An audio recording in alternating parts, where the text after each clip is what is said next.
Cycle పార్టీలో దిద్దుబాటు చర్యలు మొదలయ్యాయా?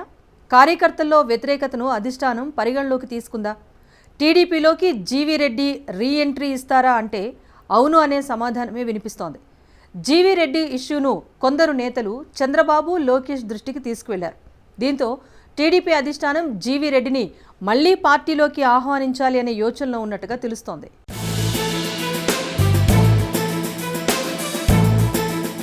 టీడీపీలో GV Reddy episode hot topic గా మారింది. జీవీ రెడ్డి కొన్ని నిర్ణయాలు వ్యక్తిగతంగా తీసుకోవడం వల్లే సమస్య ఇంతదాకా వచ్చినట్లు పార్టీ నేతలు భావిస్తున్నారు. చంద్రబాబు దృష్టికి సమస్య వెళ్లినా దానికి ముందు 3 నెలలుగా జరుగుతున్న తతంగమే అసలు పేచీకి కారణమని తెలుస్తోంది.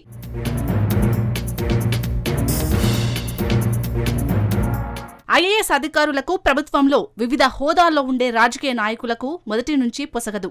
కొందరు సర్దుకుపోతూ ఉంటారు, కొందరు రాజీ పడిపోతూ ఉంటారు, కొందరు మార్చేసుకుంటారు. మాట వినే వారిని తెచ్చుకోవడం పరిపాటి. జీవీ రెడ్డి నిజాయితీ గల నాయకుడే అయినా కొంత రాజకీయ పరిజ్ఞానం తక్కువేనని చెప్పాలి. ఎక్కడా ప్రజల ద్వారా ఎంపికైన వ్యక్తి కాదు, ఎమ్మెల్యేగా గెలిచిన నాయకుడు కూడా కాదు. అందుకే రాజకీయ పదవిపై అవగాహన లేక తన సొంత ఇమేజ్ పెంచుకునే ప్రయత్నం చేసినట్లు పార్టీ దృష్టికి వచ్చింది. తనే గొప్ప రాజనీతిజ్ఞుడని భావించడం కూడా ఈ సమస్య ఇంతవరకు వచ్చిందని పార్టీ వర్గాల్లో చర్చ నడుస్తోంది.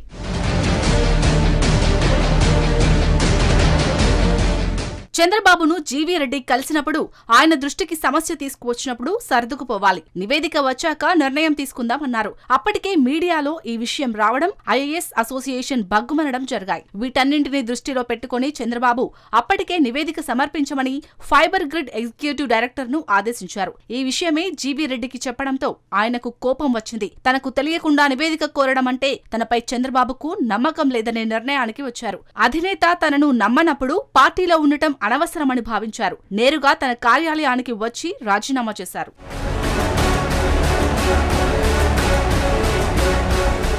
జీవీ రెడ్డి మంచి సబ్జెక్ట్ ఉన్న విలక్షణ నాయకుడు, ఇందులో నో డౌట్. కానీ రాజకీయ రంగం ఒక చదరంగం. రాజకీయ పార్టీ నడపడం అంత ఈజీ కాదు. ప్రభుత్వంలోకి వచ్చినప్పుడు ఎన్నో రకాలుగా అందరినీ కలుపుకుపోవాల్సి ఉంటుంది. అనేక ఒత్తిళ్లు ఉంటాయి. కొందరు అధినేతలు వెంటనే నిర్ణయాలు తీసుకుంటారు. చంద్రబాబు కొంత ఆచితూచి అడుగు వేస్తుంటారు. అదే జీవీ రెడ్డికి అర్థం కాలేదు, అంతుపట్టలేదు. పర్యావసనం రాజీనామా.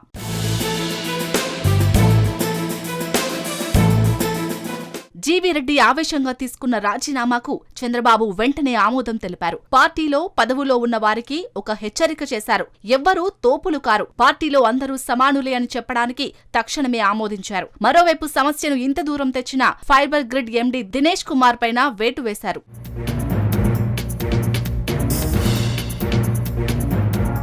జీవీ రెడ్డి రాజీనామాతో పార్టీ క్యాడర్ అంతా ఒక్కటైంది. సోషల్ మీడియాలో వేలాది పోస్టింగ్స్ జీవీ రెడ్డికి మద్దతుగా వచ్చాయి. ఇలాంటి వారిని వదులుకోవద్దంటూ క్యాడర్ నినాదించింది. చంద్రబాబు, లోకేష్ తమ వైఖరి మార్చుకోవాలని సూచనలు చేశారు. జీవీ రెడ్డి విషయంలో పునరాలోచన చేయాలని డిమాండ్ చేశారు. దీంతో జీవీ రెడ్డి విషయంలో టీడీపీ నాయకత్వం పునరాలోచన చేస్తోంది. జీవీ రెడ్డికి నచ్చజెప్పి మళ్లీ పార్టీలోకి తీసుకొచ్చేందుకు ఆయనకు దగ్గర మిత్రులకు బాధ్యత అప్పగించినట్లు తెలుస్తోంది. అయితే జీవీ రెడ్డి పార్టీలోకి వచ్చిన జాతీయ అధికార ప్రతినిధి పదవి కొనసాగుతుంది. ప్రస్తుతానికి ఏ కార్పొరేషన్ చైర్మన్ పదవి కేటాయించారు. మార్చిలో జరిగే ఎమ్మెల్సీ ఎన్నికల్లో కాకుండా ఆ తర్వాత ఖాళీ అయ్యే ఎమ్మెల్సీలలో ఒక స్థానాన్ని కేటాయించే అవకాశం ఉంది.